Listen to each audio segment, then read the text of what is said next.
এতগুলো টাকা? আরে এই তোর কি মাল খাওয়া বেশি হচ্ছে? তুই এত ঘোরাঘুরি করছো কারে? হ্যাঁ হয় ভাই, আজকে একটু বেশি খাইছি। বেশি খাস আজকে?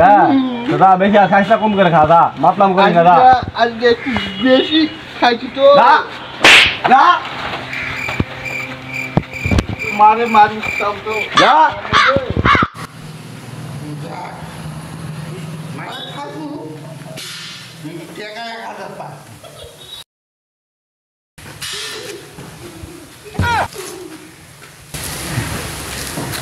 টেকাটা ছিল না কি? টিকিট রে? হ্যাঁ এটা এটাও তো টিকিট রে। হ্যাঁ টিকিট কিনে ঘোরাঘুরি করলু, সালা পোকার